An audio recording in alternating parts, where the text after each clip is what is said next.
and your performance, in my opinion. I don't like when nobody play with my performance because my performance is my money. I should always be making more money during my performance. If I'm not making more money during my performance, then this might not be the company for me. You know, one thing my grandmother used to say is the worst thing you can do is tell me no. Y'all saw that thumbnail and you thought to yourself, oh, Timeka hitting on something now. I need more money too, girl. I'm gonna tell y'all how to get this money. If y'all think I'm talking about me, I'm talking about all us. We all looking out for some more money. And I'm gonna tell you the best times to get more money while staying employed. And we only talking about while you're an employee. I know everybody out here on this whole entrepreneur kick. We ain't talking about that. We're talking about how to do it on your job. If you guys want to know how to get the bags, the coins, you know, keep them rolling in, then keep watching.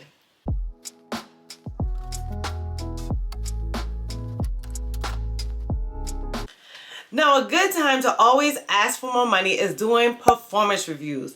Guys, if y'all do those performance reviews on an annual basis, that is truly the best time. Sometimes some companies get happy and they'll say, oh, well, we're going to do quarterly performance reviews. Honey child, I don't believe in those because really what can happen in a quarter? What I should be doing is goal planning to prepare for my performance review.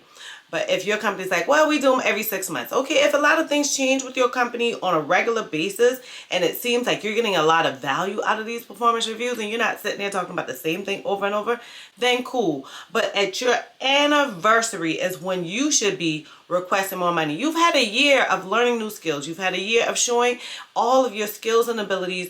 And prayerfully, what I want to make sure that you do is that you kept a track record of what those nice things that you accomplished. Maybe someone gave you a pat on the back. Maybe you created something new. Maybe you improved a process. Whatever it is that you do, keep a little running notebook, electronic document, whatever. Jot the date down.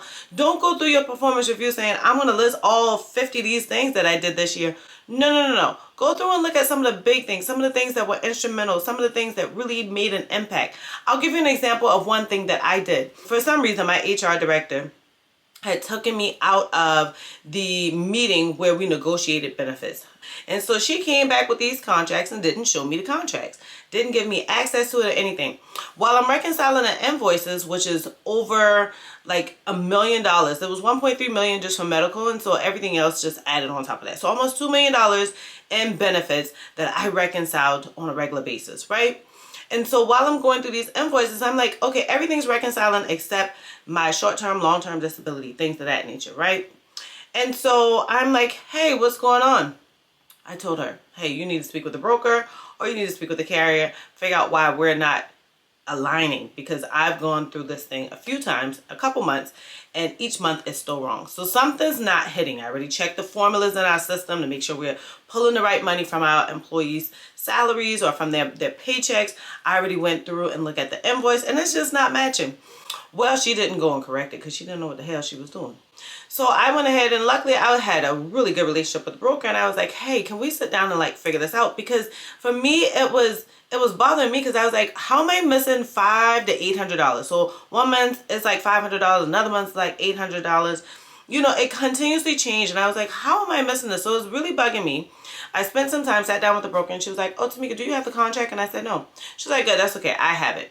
When she looked at the contract, she realized that there was discounts that we should have received that the carrier had agreed to, and that our rate of how we calculate those benefits, our formula that we use should have been adjusted differently. That went by for quite a few months because I saw it in the first couple months, told my boss, she said she was going to take care of it. She didn't take care of it. And then she came back later to me to say, hey, have we taken care of that thing? And I'm like, no, you were supposed to take care of it. So it really kind of irritated me. And I felt like at the end of the day, I was going to end up taking the blame for not finding this money. So I was like, okay, cool, let me fix it. So about 9 months went by. And so I saved the company about $6,000 or $7,000. And so that's something you would want to put on your performance review. If you save the company a whole bunch of money, if you really found areas that were kept going wrong in this process and you fixed it and something that everybody's been complaining about for a long time, if you created a new tracker, if you created a new form that no one else could figure out how this can work better, look at the problem, look at your action, and definitely give them the result in your performance review. On top of that, you've learned new software, you've learned new ways to do things, you've learned to do it more efficiently and faster. And so all of those count towards your performance. And your performance, in my opinion, I don't like when nobody play with my performance, because my performance is my money. I should always be making more money during my performance. If I'm not making more money during my performance, and this might not be the company for me, that's the best time to say, I appreciate what you're offering to me, but I feel based on these factors, I should have even more. And so if you guys are like, to me that works, hell yeah, I do. I already did it. And I've seen a lot of other employees do it. Give the company a chance to tell you how much they want to give you. If you don't agree with it, rebut it. Now, a good way to really go into that rebuttal is to make sure that you do your research. Check your salary. So you can check like the Department of Labor, you can check things like Pay Scale, you can check things like Glassdoor. Those things, now Glassdoor, Pay Scale, those aren't really like valid data. So a lot of times I would check, or think that you should check, like Department of Labor. It's not a bad idea to check like Indeed, because most companies will put their salary or the salary ranges. And that's most times accurate information, because they're truly trying to attract talent. Another thing is that you can always check with like a recruiting agency, because a lot of times they'll pull data. I know that compensation, different firms, they're not going to just give out that data for free. But if they have an email list you can jump on, and they can tell you some places to find that, that's a good place to gather that data. But you want to make sure that you can gather that data and say, this is where my salary is compared to the market, and I would like to at least be here based on my years of experience and the type of work that I've produced throughout this year. So another time to ask for money is if new duties got added to your workload. So I'm going to give myself as an example again, because that's where I already went through all kinds of headaches, and I guess I went through them just so I can have examples for you guys. But it was one time that I was I got hired as the HR Generalist. And then a year in, my CEO launched a big, huge recruiting plan, and we were doing aggressive recruiting. And so I became not only the generalist, but also the full-time recruiter, where I was going out to recruiting events. I was doing all of the interviewing, all the sourcing, all of the job posting, all of the everything with recruiting at a much higher level than I was doing as a generalist. And so I was also being a generalist, where I was reconciling invoices, I was handling long-term and short-term claims, I was handling FMLA claims, workers' comp claims, I was doing payroll changes on a regular basis. And so with me doing both of those full-time duties, I should have gotten paid more money. And I'm going to tell you, that's the time you should ask for more money. I asked for more money. I didn't get it. I just got a performance increase. Hence the reason I ain't there no more. But I will tell you that that is a great time to ask for more money. And when you're working for a good organization that values your work and that understands that you're working hard, that's not a bad time for them to give it to you. And most times they're going to agree. I've seen so many organizations that truly do it. Even the organization that didn't do it for me, I've seen them do it for other people. You should at least ask. You know, one thing my grandmother used to say is, the worst thing you can do is tell me no. And so if you don't ask, you don't know if that's a yes or no. So you need to ask if multiple duties are added to you. Now, if somebody just asking you to add on pull an extra report, you know, for the monthly meeting or whatever, that's not something to really ask for. We're talking about if you're getting a significant amount of duties added onto your job, and it's not. Another time to ask for more money is when employees are now reporting to you. So maybe you didn't have employees reporting to you at all, and now all of a sudden you got 3, 5 employees, 10, 15 employees reporting to you. That should come with a pay increase. If for some reason you always have only had 10 employees reporting to you, and now all of a sudden you have 20 employees reporting to you, the organization is growing, the duties are getting longer, it's getting to be too much for your team to handle, that's a good time to go ahead and ask for some money. To be honest with you, your job title probably should have changed. Look at your job title, look at your job description, and compare your salary with the market data. Look at the duties. Maybe your job title should be different. They just haven't changed yours. So look at other job titles just a step above yours, and look at the market data for their salaries, and then look at where you belong in that pay brand or that pay bracket. And guys, without a doubt, that's a good time to make sure that you ask for money. Now, I saved the best for last. The absolute best time, in my opinion, to ask for money. The absolute best time. Y'all, don't be wasting time with this thing, because this is the best time to ask for money. All those other times are great times, right?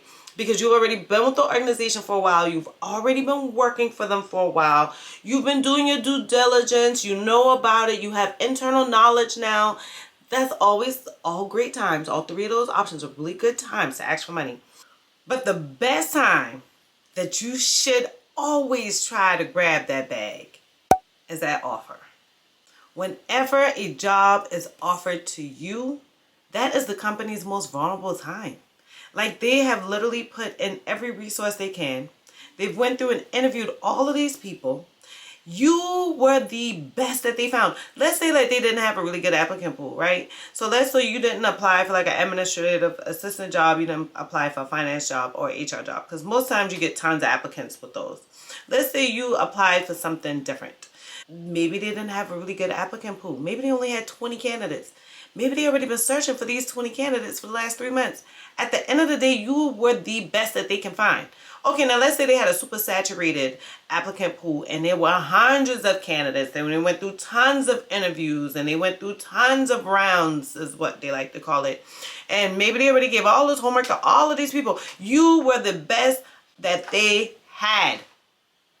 They don't lose you. That's your best time to ask for your money.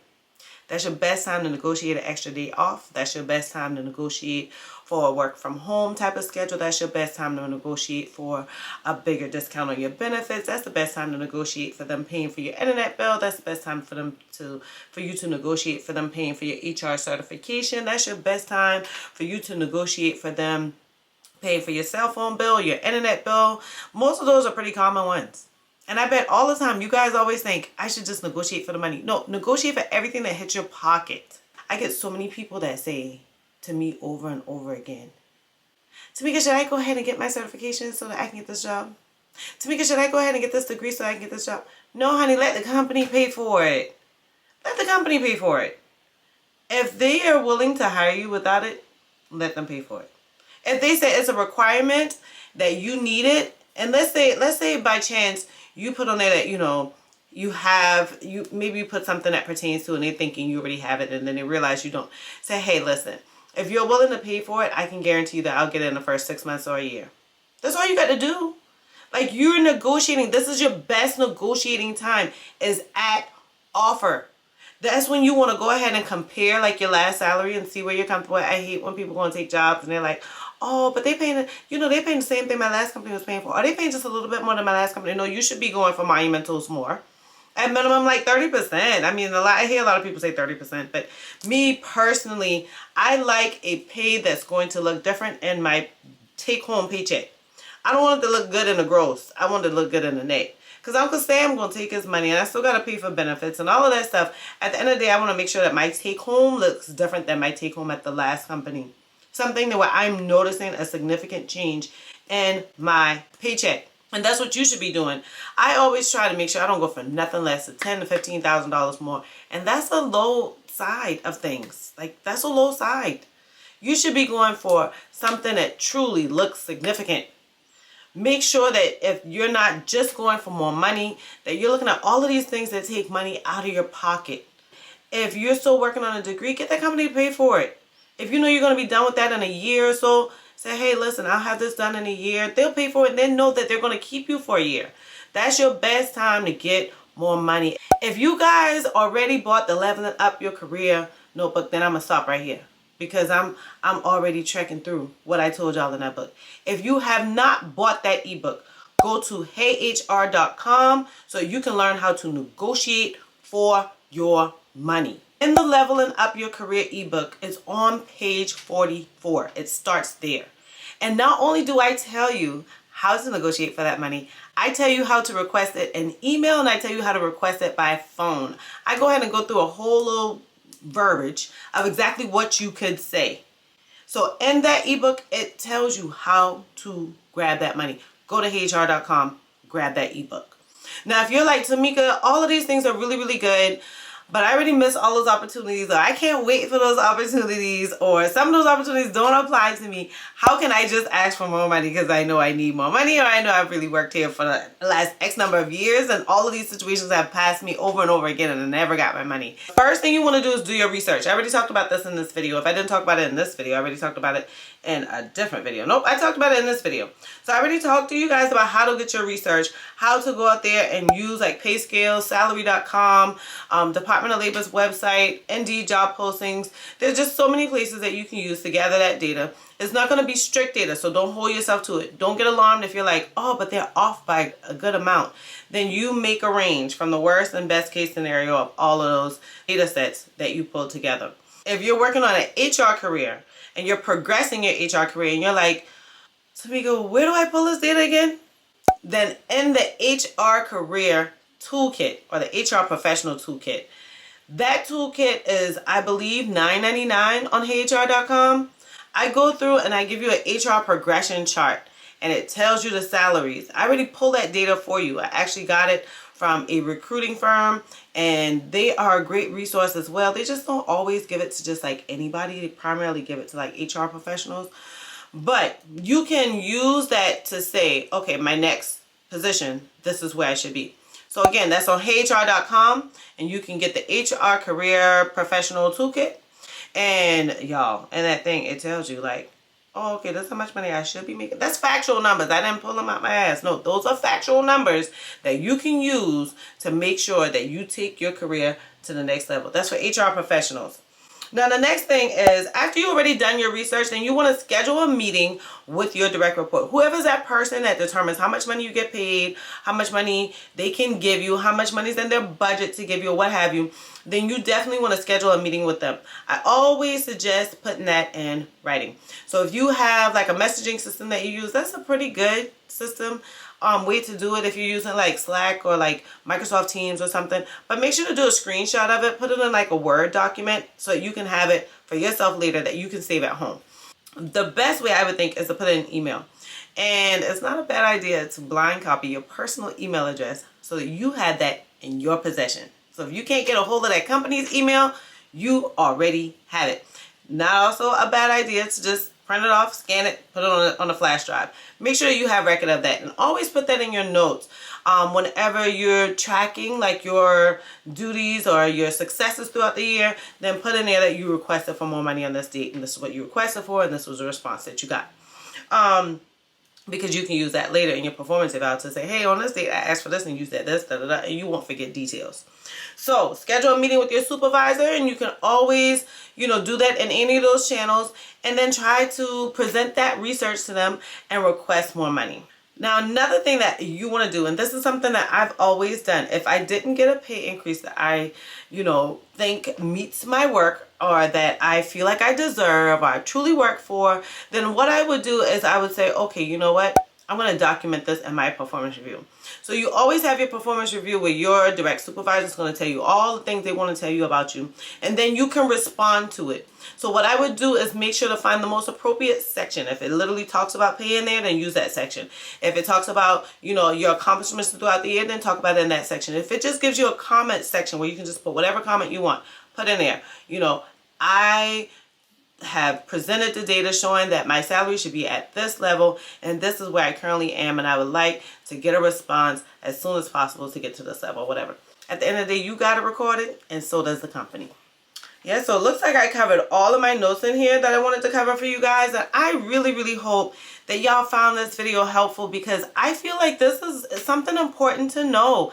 We get so confused on how to ask for that money. We always feel like, well, should I? Well, won't they just give it to me? Well, they promise it to me. Honey, if you ain't got it yet, they probably ain't giving it to you. So you got to ask for it. And if they don't give it to you after you ask for it, you know that you deserve it. And you just can't, that just ain't sitting right with your soul. Find the company that's going to pay you because there's so many companies that are truly going to pay for their talent. So guys, I thank you guys so much for watching another Hey HR video. Y'all, I'm pushing out the knowledge according to what I think you guys are looking for. So I'm going everywhere trying to search for this information. If I'm not going anywhere to search for this information, then I'm looking at your comments, I'm looking at your DMs, I'm looking at your emails, I'm looking at the questions you're literally asking me, I'm looking at my client calls, and I'm saying, you know what? Too many people are asking this question. So I'm going to produce this video. So I hope that you guys found this video helpful for you, and I just cannot wait to see y'all on the next video.